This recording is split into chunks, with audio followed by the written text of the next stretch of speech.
everyone, welcome to week 2 of Writing 213.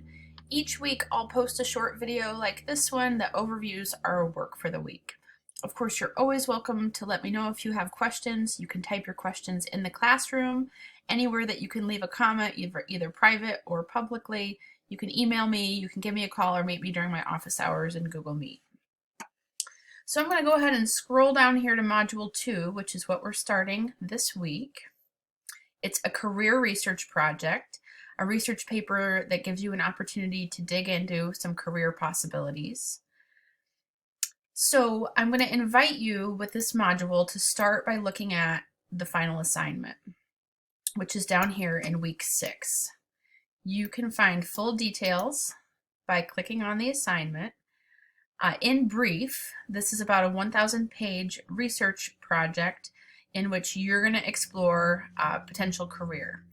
So you'll do some research, pick something that's interesting to you that's going to make the writing better, and you can find the full details here. Make sure you ask me if you have any questions. So over the next few weeks, we're going to be going through the steps leading up to this research project. This week in media, you'll find They Say, I Say templates. This is from one of my favorite books about academic writing. And when I used to ask students to buy a textbook, this is the book that I used. I think the most important page from that book, oh, I just opened the wrong link. Let me scroll down a little bit here, is right here. I recommend bookmarking this page and keeping it when you're writing things that other people have said.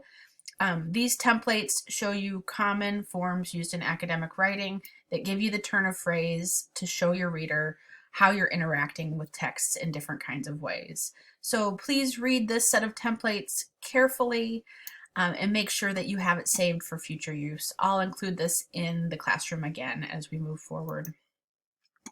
You'll also find in media this week some information about the APA style manual. I've linked to an annotated student sample paper so that you can see what one looks like and start to catch on to different aspects of the style most commonly used in science writing. I've also included the dynamic nature of professional associations, factors shaping membership decisions. That'll prompt you to start thinking deeply about your career research project. You could even draw on that as a source of information in your project if you'd like. And finally, Research as a Conversation is a brief video by our consortium librarians that highlights the importance of source interaction. This is critical to all the work we're going to do in this class. So make sure that you read that career research project prompt and reflection in week 6. Start a Google document where you keep ideas related to your project and start taking notes as you're brainstorming your ideas. This week, you're going to complete one source summary and review. So I'm asking you to identify, summarize, and review a source of material.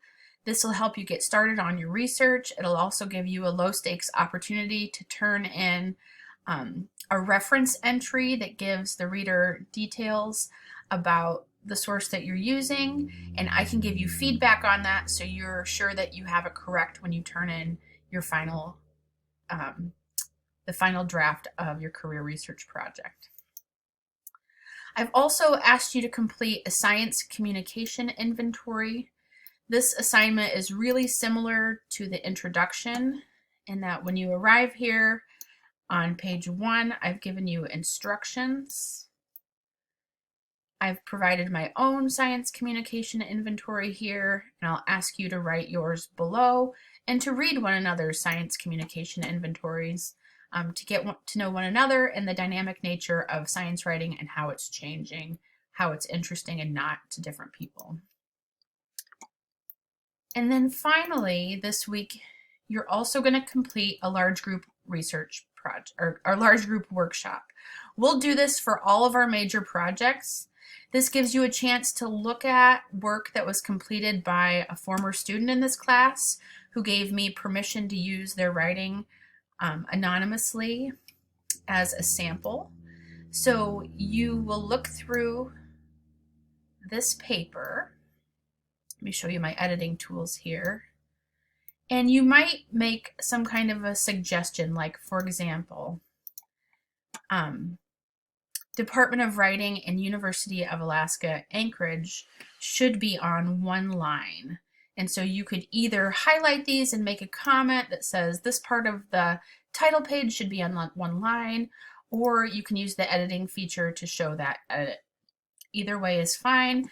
This is a process of noticing, and I hope that you'll move beyond just surface level errors like the one I'm pointing out now, and really challenge yourself to notice the parts of this paper that the writer is doing well, the things that they might consider for revision, and then any questions that come up for you about the writing, about writing in general, about this assignment. This is a great place to ask it. And so if you had a question about something, you could just highlight this and then use the commenting feature right here.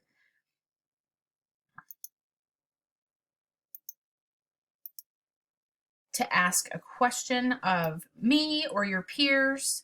If you want to make sure that you tag me in something, just type the @ button and my name after it, and the question will come directly into my email inbox, and I'll be able to answer it really quickly.